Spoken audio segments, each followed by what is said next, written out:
எல்லாருக்கும் வணக்கம். ஓம் சாய்ராம். ஸோ இன்றைக்கி வந்து எங்களுக்கு ரொம்ப ஸ்பெஷலான நாள், எனக்கும் மாமாக்கும் சரி எங்கள் டீமுக்கும் சரி. ஏன்னா ரோபோ ஈவெண்ட்ஸ் அண்ட் என்டர்டெயின்மெண்ட்ஸோட முதல் ப்ரொடக்ஷன் சாய்லோக பாலா ப்ரைவேட் லிமிடெட் பாலா பேரோட சேர்ந்து நாங்கள் ரோபோ ஈவெண்ட்ஸ் அண்ட் என்டர்டெயின்மெண்ட் சேர்ந்து வெளியிடுற முதல் ப்ரொடக்ஷன் எங்களுக்கு இது. ஸோ பாபாக்காக அழகான 3 பாட்டு வந்து நாங்கள் ப்ரொடக்ஷன் கொடுத்துருக்கோம். ரொம்ப சந்தோஷமாக இருக்குது. Thank you to ma'am. ஏன்னா அவங்க தலைமையில் இது வந்து ரிலீஸ் பண்ணதுன்றப்போ எங்களுக்கு ரொம்ப பெருமையாகவும் இருந்துச்சு, ரொம்ப சந்தோஷமாகவும் இருந்துச்சு. And thanks to Bala brother. அவர் இல்லாமல் எங்களுக்கு இந்த ஜேர்னி ஸ்டார்ட் ஆகிருக்காது. அண்ட் இதெல்லாமே அஃபிஷியல். அண்ட் பர்சனலாக பார்த்தீங்கன்னா இந்த சாங் வந்து எழுதினது வந்து மாமா தான் எழுதியிருக்காரு. ஸோ எனக்கு வந்து ஆஸ் அ ஒய்ஃபாக சரி ரொம்ப பெருமையாக இருக்குது. ஏன்னா அப்பாதுக்கப்புறம் ஒரு பெரிய ஒரு சரி சப்போர்ட் சிஸ்டம் வந்து எங்களுக்கு அவர் தான். ஸோ என் அப்பா சாமிக்கிட்ட போனதுக்கப்புறம் நாங்கள் ஸ்டார்ட் பண்ண முதல் படி ரோபோ ஈவெண்ட்ஸ் அண்ட் என்டர்டெயின்மெண்ட்ஸ். ஏன்னா அவருடைய லெகசி வந்து நாங்கள் கண்டினியூ பண்ணணும்.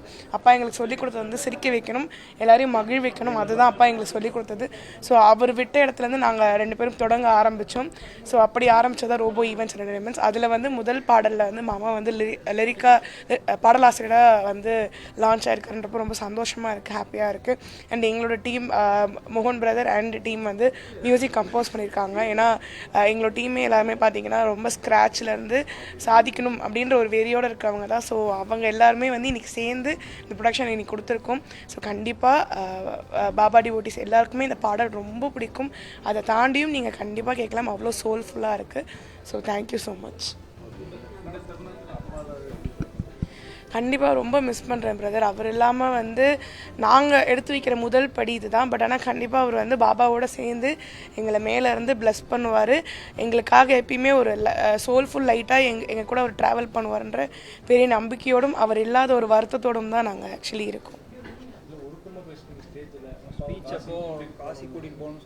ஆமாம் ஆமாம் ஆமாம்.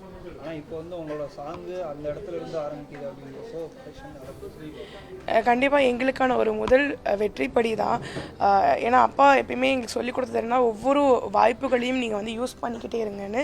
அண்ட் நாங்கள் ஃபேமிலியாக பிளான் பண்ணது என்னென்னா, தம்பி பிறந்ததுக்கப்புறம் கண்டிப்பாக காசி போகணும். அப்படி தான் பாலா பிரதர்கிட்டையும் அப்பா அம்மா பேசிகிட்டு இருந்தாங்க. நாங்களும் ஒரு ஒரு மைண்ட் செட் இருந்தோம். பட் ஆனால் அவரை நான் வந்து நாங்கள் 2 பேரும் ஒரு குடுவையில் கையில் கொண்டு போய் அந்த நதியில் கங்கா மாட்டை கரைச்சிட்டு வருவோம். நாங்கள் எதிர்பார்க்கும் கனவுல எதிர்பார்க்கல. பட் எல்லாமே ஒரு ரீசன், அப்பா எங்கள் கூட இல்லைன்ற ஒரு தாட்டில் எல்லாம் ஒரு ஷூட் போயிருக்காரு, ஊருக்கு போயிருக்காரு. எங்களுக்கான சில கடமைகள் பொறுப்புகள் கொடுத்துருக்காரு. அதை நோக்கி நாங்கள் ஓடணும். ஸோ அப்படி தான் இன்னமும் நாங்கள் நம்பிக்கையோடு தான் ஓடிக்கிட்டு இருக்கோம்.